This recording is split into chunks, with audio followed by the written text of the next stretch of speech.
Espiritismo Instrumental, o Livro dos Médiuns ou Guia dos Médiuns e dos Evocadores. Nós estamos na segunda parte das Manifestações Espíritas, capítulo 18, dos inconvenientes e perigos da mediunidade.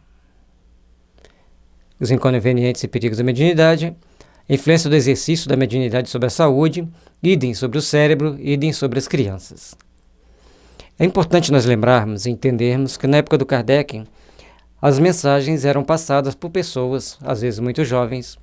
Ele trabalhou num curto espaço de tempo. E hoje, de 55, 56 até 69, quando ele veio a desencarnar. Então, um período mais ou menos, vamos colocar que ele trabalhou 15 anos com a mediunidade. Hoje a gente, às vezes, vê pessoas trabalhando 70 anos com a mediunidade. Então, existe influência sobre a saúde? Todos os médiuns são unânimes em dizer que sim, se não for seguidas as regras estabelecidas por Kardec.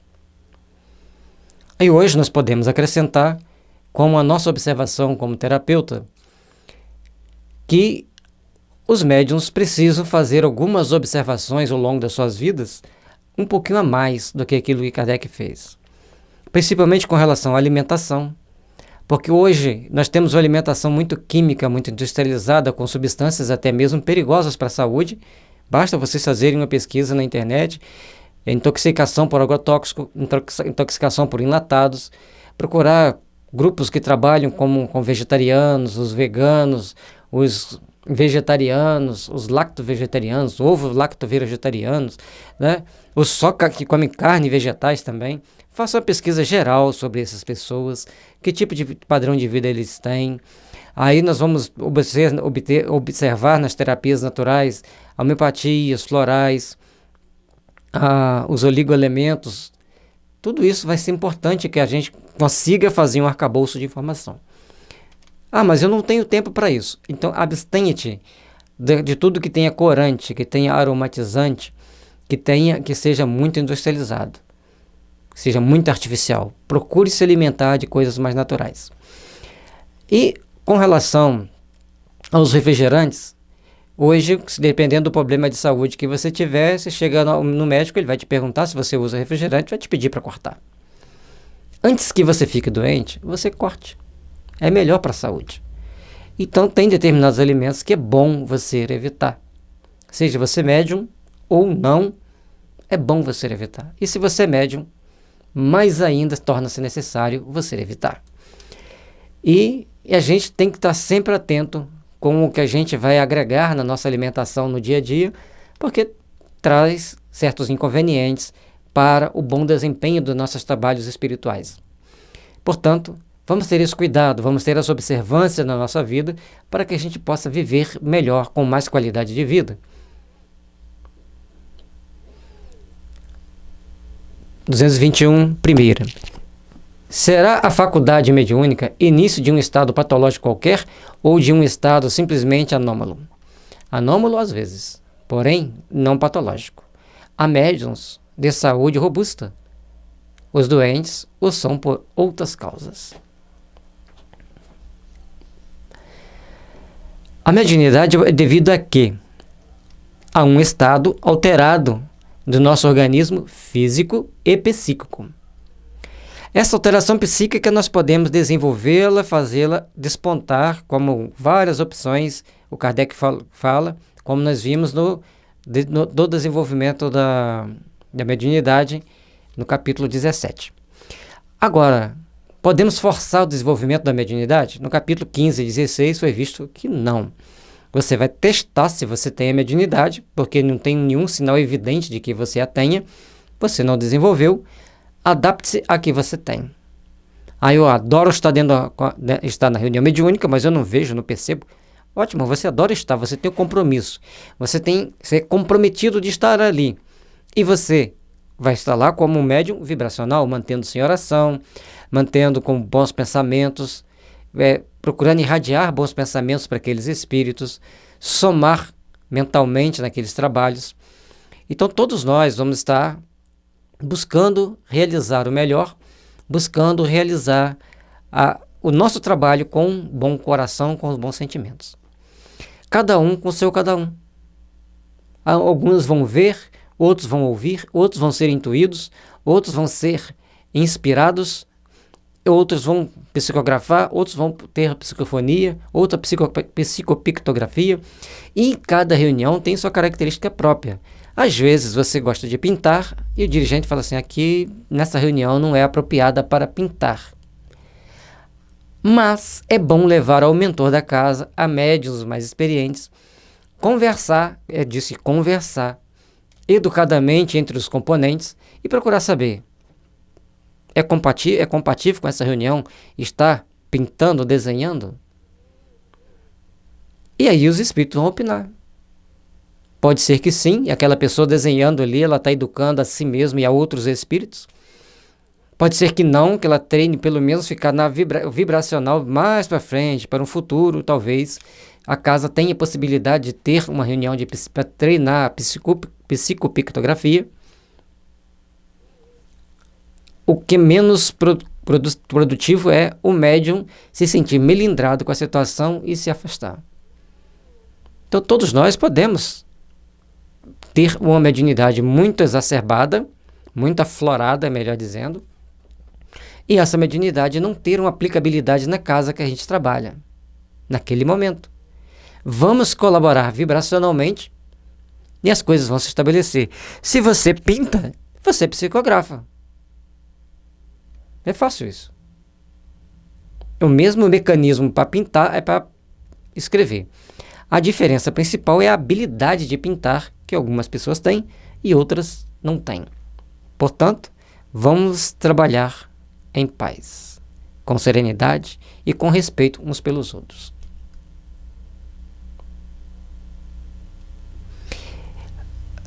Então, pode existir médium doente e médium saudável, e ali é anômala. Ou seja, pode estar no médium doente, pode estar no médium saudável. O exercício da faculdade mediúnica pode causar fadiga?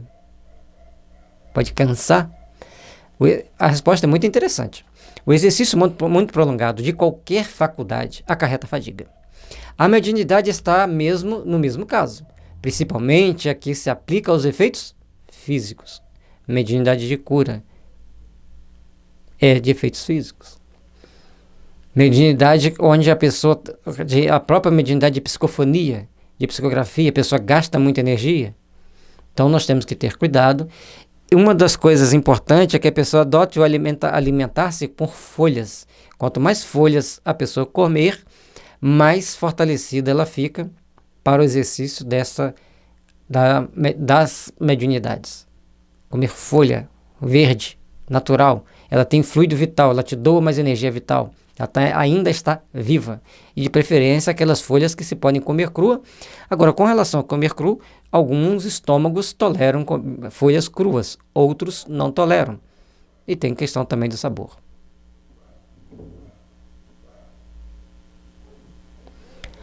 Pode o exercício da mediunidade ter de si mesmo inconveniente?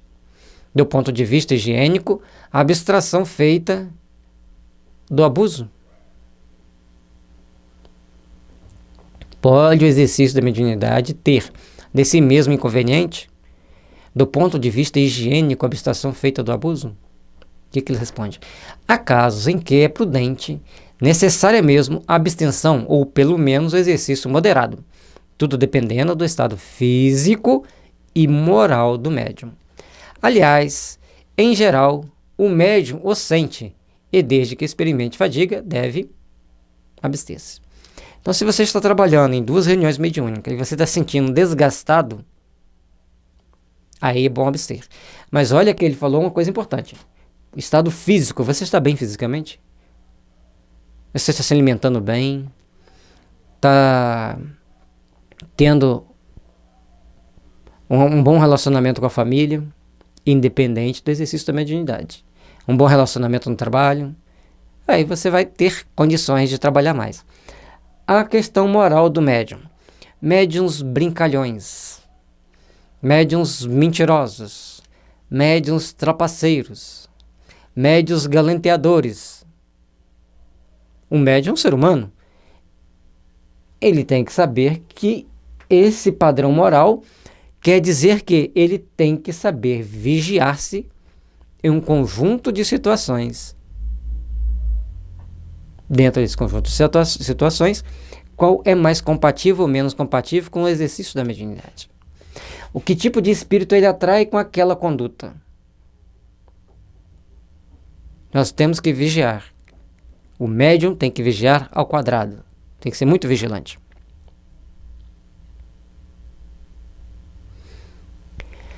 E a questão moral também tem as conquistas anteriores. Um médium que no passado desempenhou grandes trabalhos em prol da humanidade, não quer dizer que ele tem que vir com uma pessoa rica, famosa. Ele virá como uma pessoa simples, lutando pelo seu ganha-pão do dia a dia. Mas os espíritos o respeitarão muito, e é principalmente o saberem que ele esteve numa casta social alta, ou numa casta política alta, agiu com muito respeito pela sociedade, e aceitou vir numa casta financeiramente inferior, porque para algumas pessoas isso é terrível, e para alguns espíritos mais terrível ainda. Então, diante disso, nós temos que parar para pensar que ele vai ser mais respeitado. E aí cada um conquista a sua opinião. Se o médium está fazendo o trabalho dele e ele quer fazer mais, ele se dispõe a trabalhar mais, ele vai ser mais protegido, ele vai ser mais ajudado. Isso é o básico. Todos nós temos que entender. Então, dentro de uma casa espírita, tem um trabalhador que ele faz campanha do quilo, ele faz visita aos lares, ele participa da reunião mediúnica com assiduidade, ele participa da reunião pública, e ele ainda procura fazer uma divulgação da doutrina espírita via internet. Ele vai ter mais proteção do que um que simplesmente quer ir na mediúnica. O outro que faz a campanha do quilo é mediúnica, o outro que faz a visita aos lares é mediúnica. Entenderam? Não é que uma tarefa é menor do que a outra, mas o outro trabalha mais. Se você está numa empresa e você trabalha em 3 setores diferentes, normalmente não é possível, mas vamos supor que seria possível, você trabalhar em 3 setores diferentes dentro da empresa, você trabalha de manhã num setor, à tarde no outro e no entardecer para a noite no outro. Você faz 3 turnos de 8 horas. Nesses 3 turnos de 8 horas você vai ganhar mais, monetariamente. Então, aquele que trabalha mais em prol da mediunidade, ele vai receber mais proteção, é natural. Isso também faz elevar o moral do médium, mas ele tem que ser vigilante na sua conduta do dia a dia. Isso faz parte do nosso processo evolutivo. Logicamente que esse assunto não se encerra aqui. Tem muitas coisas ainda a se falar. Para a nossa função, para o estudo que nós nos propomos a fazer, a gente vai para a 4ª questão. Haverá pessoas para quem o exercício seja mais inconveniente do que para outras? Em tudo na vida vai ter pessoas mais capacitadas, outras menos capacitadas, tanto física como intelectualmente e até mesmo moralmente, tanto pelas conquistas atuais como pelas anteriores. Já eu disse que isso depende do estado físico e moral do médium. Já falamos isso. Há pessoas relativamente às quais você deve evitar todas as causas de sobreexcitação, e o exercício da mediunidade é uma delas. Então, quando a gente está exercendo a mediunidade e a gente trabalha com determinação, com afinco, com amor naquele trabalho que nós estamos fazendo, nós vamos ter um tipo de benefício. Quando nós vamos fazer um trabalho mediúnico e estamos lá de má vontade, o que estou fazendo aqui? Será que eu estou sendo útil? Então, isso tem uma outra conotação, isso tem um outro efeito. Certo? Como você trabalha na tarefa. Agora, tem pessoas que são pessoas muito sensíveis. Então, ela tem que exercer a mediunidade dela com parcimônia.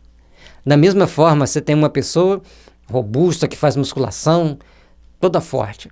Aí você precisa de carregar 10 sacos de cimento. Aí aquela pessoa vai te ajudar a carregar os 10 sacos de cimento com facilidade. A outra franzina, que não faz exercício, dificilmente pega peso, magrinho, ele vai chegar para pegar um saco de cimento de 50 quilos e não vai aguentar. Essa relação física que nós colocamos aqui, até um exemplo muito simples, é para a gente entender que algumas pessoas, às vezes toda fortuna, não suporta um exercício, nem conviver com os espíritos ali dentro. Com aquele nível de informação, aquele nível de dados, aquelas sensações todas. E outra pessoa magrinha, ele tem todas as disposições psíquicas de suportar o trabalho dentro da mediúnica. Então, o trabalho mediúnico é para quem tem condições de suportar um conjunto de ações, um conjunto de situações, um conjunto de forças psíquicas que o outro, muitas das vezes, não tem. Então, quando a pessoa chega a uma casa espírita, quer participar da mediúnica, e todo mundo quer, lógico, com raras exceções, tem que ser observado, ele tem que criar vínculos com a casa através das tarefas. Em algumas exceções, aí torna-se necessário ele entrar na mediúnica para um tratamento ou passar para a reunião de tratamento, que não quer dizer que ele vai estar dentro da sala mediúnica, que é uma reunião restrita. Então, o tratamento vai ser realizado, cada um no seu momento mais apropriado. E com as suas possibilidades. Poderia a mediunidade produzir a loucura? Não mais do que qualquer outra coisa, desde que não haja predisposição para isso, em virtude da fraqueza cerebral.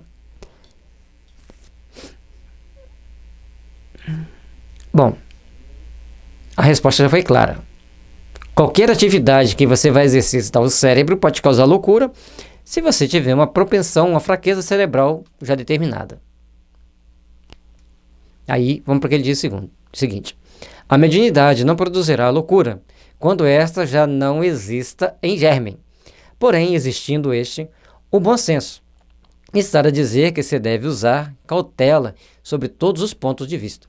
Porquanto qualquer abalo pode ser prejudicial. Quando fala que já existe em germe, nós temos que fazer algumas observações bem complexas. A gente vai fazer apenas uma abordagem um pouco mais técnica de uns 2 ou 3 fatos, que poderiam ser levados para uma grande gama de informações. Primeiro, o candidato a médium tem que disciplinar-se e adotar determinadas regras estabelecidas por Kardec e pela casa que ele pretende frequentar. Segundo, de acordo com o grupo de espíritos que ele está sintonizado, ele vai tomar atitudes, mas esse grupo de espíritos que ele tem sintonia para receber na mediúnica, quem participa de mediúnica vai entender bem isso, não quer dizer que vão assediar ele no dia a dia. Porque, de repente, ele tem um protetor que tem uma certa ascensão moral maior. Então, por ele ter uma ascensão moral maior, esse protetor, ele mantém os outros espíritos afastados. Na mediúnica, aí ele recebe aquelas comunicações daqueles espíritos relativamente sofredores. Esse é um caso. Se esse médium começar a abstrair da disciplina, mas eu posso receber uma mensagem aqui na minha sala de serviço, com meus amigos aqui, que não tem problema, eu sou um bom médium, meu protetor me garante, e ele quer aparecer com aquilo ali, começa a querer, às vezes está com todas as boas intenções, mas as pessoas começam a julgá-lo, irradiar ondas mentais pouco construtivas para ele. Isso vai causar um problema, vai causar pequenos transtornos. Nos locais onde não é apropriado a comunicação espiritual, ele pode passar por alguns danos, por alguns problemas físicos causados por incorporações de espíritos com baixa vibração, espíritos doentes, não tem ali uma pessoa para dar um passe, não tem as técnicas apropriadas. Nas salas mediúnicas, a espiritualidade nos informa que ali tem várias máquinas, vários aparelhos que auxiliam os médiuns antes, durante e depois da mediunidade. Então, o exercício mediúnico é como se fosse um hospital espiritual entre encarnado e desencarnado. Um médico não vai fazer uma cirurgia de uma pessoa no meio da rua, exceto numa emergência emergentíssima, como diz um desenho animado que tem aí. Certo? Tá ali, não tem outra saída, ele tem que tomar aquela atitude. Por exemplo, ele tem que amarrar uma veia que está cortada, porque senão a pessoa perde o sangue todo. Alguma coisa muito urgente ele tem que fazer ali naquela hora. Uma mãe que está com a criança no meio do caminho, ele tem que acabar de ajudar a criança a nascer, senão a criança vai ter problema. Então, aquelas coisas muito urgentes, muito emergentes, não tem que fazer, não tem como fazer em outro lugar. Mas na mediunidade, raríssimas vezes nós vamos deparar com situação como essa. Vamos ter o devido cuidado. Outra coisa, só chega à loucura quem tem a sífilis, propriamente dita, primária, secundária, terciária, dentro da visão homeopática. Na visão homeopática, a sífilis primária é quando a pessoa tem ela fisicamente. Secundária é quando a pessoa tem uma relação sexual com alguém que teve a sífilis primária e suprimiu com remédio químico. E a terciária são os filhos dessas pessoas. Tanto quem tem a secundária quem teve a primária e suprimiu. Esses terão propensão a chegar à loucura. Portanto, a homeopatia, como ela trata a sífilis em profundidade nas causas, não deixa mais vestígio para quem teve sífilis se tratar com homeopatia. Então, baseado nesses fatos, podemos afirmar que a homeopatia pode ajudar as pessoas que têm propensão, pode ajudar as pessoas que têm propensão à loucura a evitar que ela aconteça. Então, é importante que nós entendamos esse conjunto de dados, esse conjunto de fatores. E muitas vezes as pessoas muito sensíveis estão dentro dessas pessoas que estão inseridas nesse grupo de um possível luetismo muito acentuado, como a gente fala na linguagem homeopática. Para você entender a questão desses miasmas, sífilis, psicose, que é a gonorreia, psora, que é da sarna, o livro Homeopatia, Tratamento para o Espírito e para o Corpo, ele faz uma explicação da homeopatia e do ponto de vista espírita, e do ponto de vista espírita e da homeopatia. Ou seja, faz um entrelaçamento das informações. Lá você vai ter mais informação que vão ser úteis para que você possa entender esses processos e até mesmo te ajudar a tratar. Mas a obsessão, de todas as formas, ela será um grande fator desencadeador. Portanto, exercer a mediunidade deve ser num centro espírita que segue uma diretriz séria de respeito aos trabalhadores e de respeito aos preceitos kardecianos. Se ele é um centro kardecista, se ele não é, aí não está na nossa alçada do nosso estudo. Mas as pessoas que frequentam centros que não são kardecistas, eles podem usar esse estudo para fazer uma reflexão de como está o procedimento deles e quais benefícios ou malefícios os médiuns estão tendo. E nem todo mundo tem um senso prático para fazer esses julgamentos. Haverá inconveniente em desenvolver essa mediunidade nas crianças? Certamente. E sustento mesmo que é muito perigoso, pois esses organismos débeis e delicados sofreriam por essa forma grandes abalos e as respectivas imaginações excessiva sobreexcitação. A criança, ela está em formação. A criança está em preparação para a vida. Tem criança que é vidente, tem criança que recebe incorporação, portanto tem as convulsões. Tem criança, mas convulsão é mediunidade?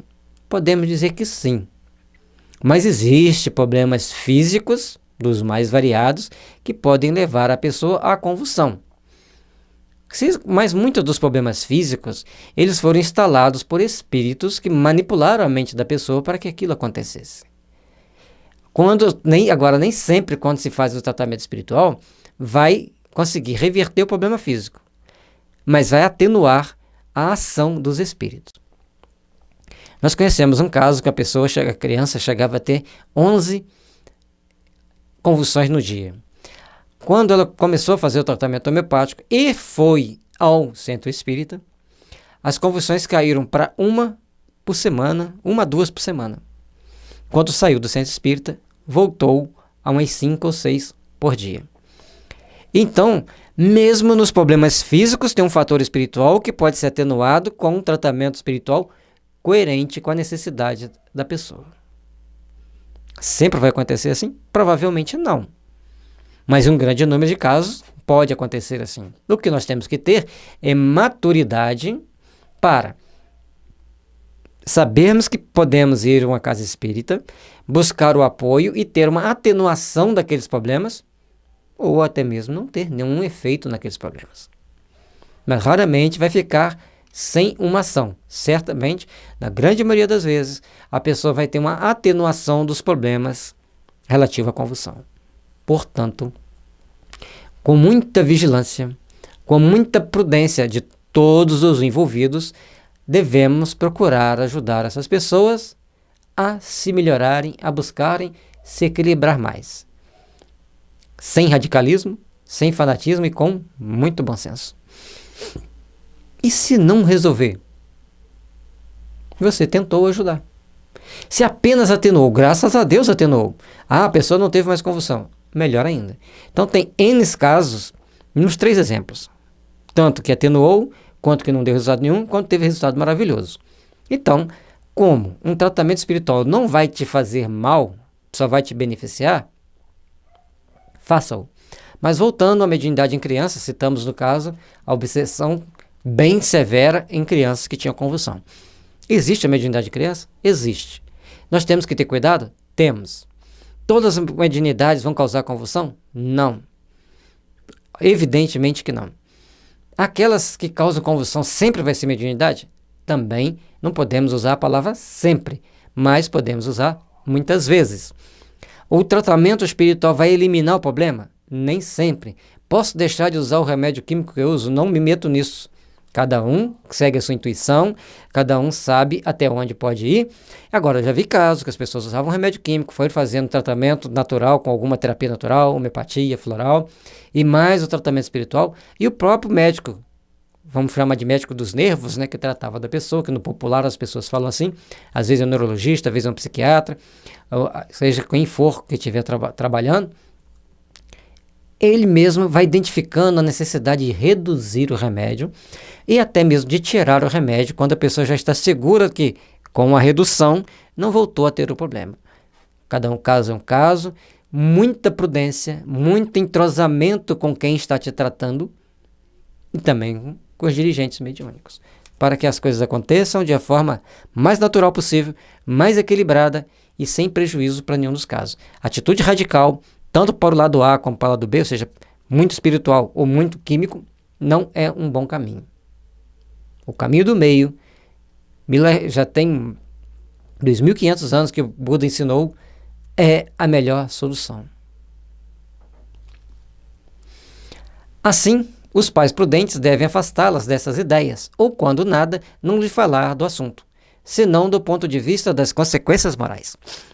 A criança médium ela deve ser educada, deve se mostrar para elas que aquilo ali, ela tem que ter cuidado, ela não pode falar com qualquer um, daquilo que ela está vendo, daquilo que ela está sentindo, daquilo que ela está percebendo. Ela tem que saber fazer as filtragens, e se ela tiver sob a ação de bons espíritos, eles mesmos vão ajudar a criança a fazer a filtragem. O problema é quando está sob a ação de maus espíritos.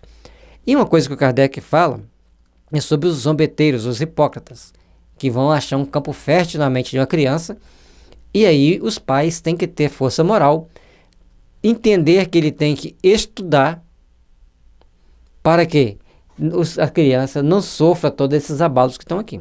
Os pais vão ser o guardião dessas crianças quando vivos, orientando, participando da evangelização infantil, que é o tratamento que é indicado para a criança, saber conversar com ela, orientando as responsabilidades dela. Vocês já ouviram falar que nas religiões budistas, principalmente no Himalaia, Butão, Nepal, no Tibete, tem crianças que nascem a família assim, esse aqui é designado para servir aos deuses, ou para ser um iluminado.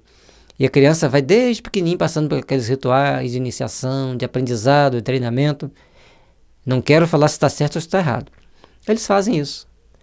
E muitas das vezes a gente identifica a mediunidade nas crianças, a gente não quer treiná-las. A gente quer fazer de conta que não existe, quer fazer de conta que aquilo ali é mentira, fica apavorado achando que a criança está ficando louco, porque quando a mediunidade está no outro, você tem mediunidade, eu até queria ter. Mas quando a mediunidade está na nossa casa, a gente quer fugir dela, a gente quer fazer de conta que ela não existe. E nós precisamos lembrar que a mediunidade, se ela existe, é para ser educada, vivenciada, amada e respeitada. E principalmente, precisamos de muita instrução para não cairmos em armadilhas desnecessárias.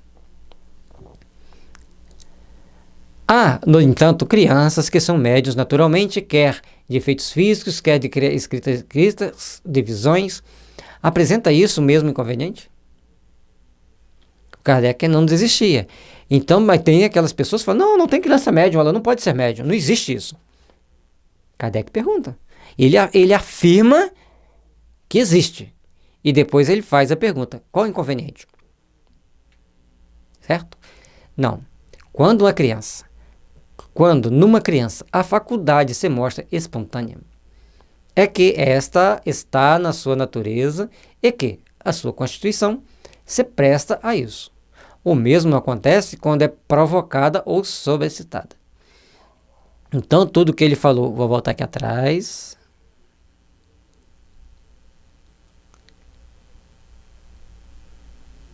Aqui. Certo. Aqui, os espíritos deram essa resposta quando a pessoa quer criar a mediunidade na criança. Quer dar ênfase, fazer aquilo crescer, fazer aquilo ter mais força na criança ali. Ou seja, a criança se sentir médium. Vai ter problema. Agora aqui é diferente. A criança é médium. Ela é médium. Então ela tem toda a constituição preparada para ser médium. Certo?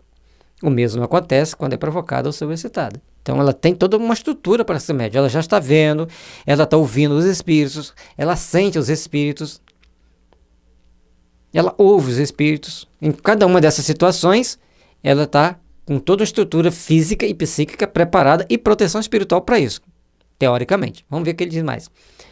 Nota que a criança, que tem visões, geralmente, não se impressiona com essas, que lhes parecem coisas naturalíssimas. A que dá muito pouca atenção e quase sempre esquece. Mais tarde o fato lhe volta à memória e ela o explica facilmente, se conhece o espiritismo. Então o espírito deu a explicação da criança médium e como que ela lida com aquilo lá. Então, se ela conhece o espiritismo, ela sabe explicar o fenômeno. Se ela não conhece o espiritismo, ela não vai saber explicar o fenômeno. Portanto, é necessário que a gente procure entender que é importante explicar o espiritismo para a criança, principalmente se ela for médium. Mas ao explicarmos o espiritismo para ela, não temos que botar na reunião de desenvolvimento, evangelização infantil, tratamento espiritual sem ser a criança presente na sala mediúnica. É importante entenda isso. Ela vai ficar na sala contígua com os pais, com o pai, com a mãe, com a avó, com o avô, com alguém da família ali junto, que não pode deixar a criança sozinha, que ela vai fazer alguma traquinagem ou até mesmo vai ficar com medo, apavorada de estar ali sozinha. E se for um grupo de crianças? Ficam numa sala com a evangelização, usando uma forma lúdica para elas se entreterem naquele momento, e lá na sala contígua, onde está acontecendo a mediúnica, eles estão tratando os espíritos que estão junto com essas crianças. Certo? Esse é o caminho orientado nos livros espíritas e também a orientação das estruturas espíritas mais respeitadas, inclusive a FEB, as alianças municipais espíritas têm essa mesma linguagem. Talvez não vão falar com as mesmas palavras que eu estiver falando, mas vai ser mais ou menos assim a linha de raciocínio que deve ser seguida. Em que idade se pode ocupar, sem inconvenientes, da mediunidade? Não há idade precisa, tudo dependendo inteiramente do desenvolvimento físico e ainda mais do desenvolvimento moral. Há crianças de 12 anos, a quem tal coisa afetará menos do que uma pessoa já feita. Essa questão da qualidade moral, hoje fica muito complicado com um negocinho chamado internet. Né? Na internet você vai ter Facebook, vai ter YouTube, vai ter Discord, WhatsApp, você vai ter uma infinidade de opções ali para essas crianças que vai ter joguinhos eletrônicos que vão interferir no psiquismo dela, dependendo de com quem ela se relaciona dentro daqueles grupos. Opa, passei, que não era para passar.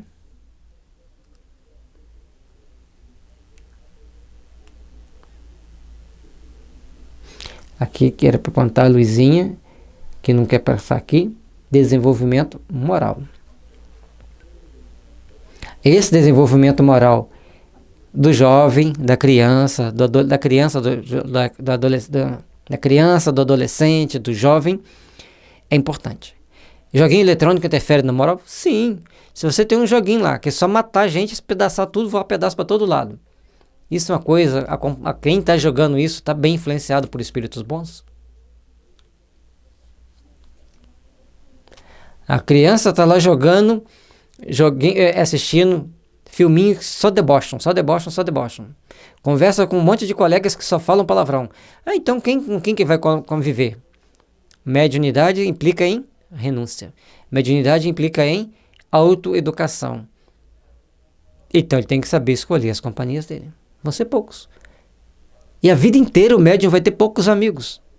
Nem sempre ele pode confiar nos seus melhores amigos, que ele está lidando com o mundo físico, lidando com o mundo espiritual.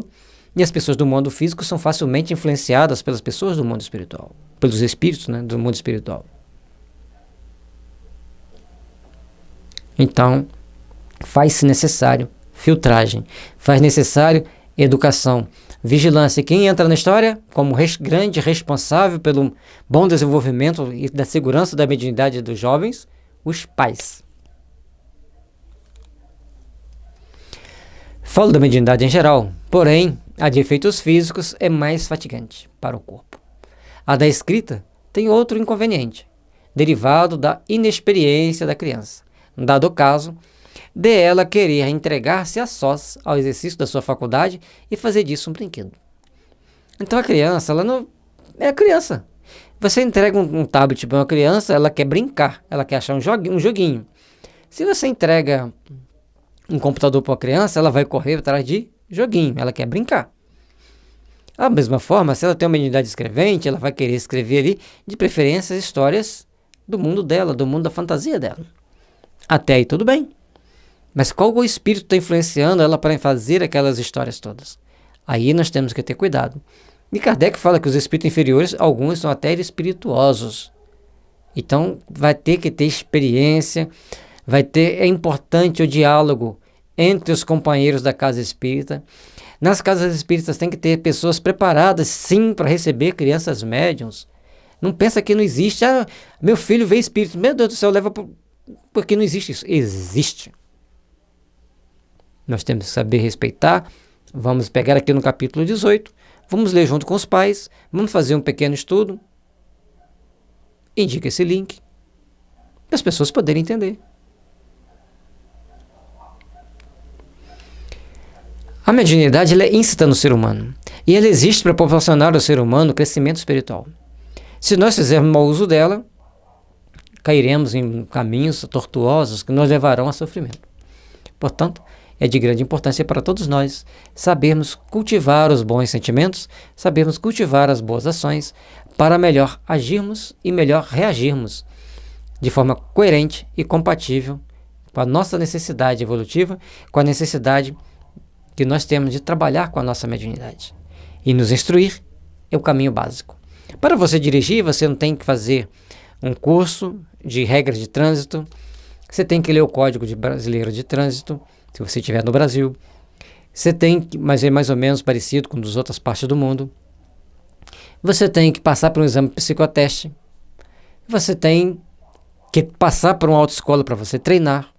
E aí você vai pegar o carro e para dirigir o carro tem regras. Você tem que pisar no freio quando você vai chegar num buraco. Se o carro da frente reduziu a velocidade, você tem que reduzir. Se a pessoa deu seta que vai passar pela esquerda, é bom que você dá caminho para ele passar. Se ele dá uma seta que quer entrar pela direita, você não é dono da estrada? Respeite-o. Se está errado ou não, não é você que vai julgar. Siga em paz ele. Então, cada um no seu cada um vai ter, cada um no seu quadrado, você não é dono da estrada. Da mesma forma, a mediunidade. Você não é dono da mediunidade. Ela tem regras, tem um código de leis. Tem informações aqui no livro dos médiuns, tem informações no livro dos espíritos, tem informação no Evangelho, tem informação no Céu e Inferno, tem informação na Gênesis, para que nós consigamos entender, compreender e agirmos com mais segurança, com mais responsabilidade. Portanto, meus irmãos, que a misericórdia divina possa estar nos iluminando, que a misericórdia divina possa estar nos abençoando, para que possamos exercer santamente essa mediunidade dentro das regras previstas para um bom desempenho do nosso trabalho. Fique em paz, que Jesus os abençoe. Você é filho de Deus, você merece o melhor. E como filho de Deus, você merece trabalhar na expansão das luzes do bem ao longo de nossa caminhada.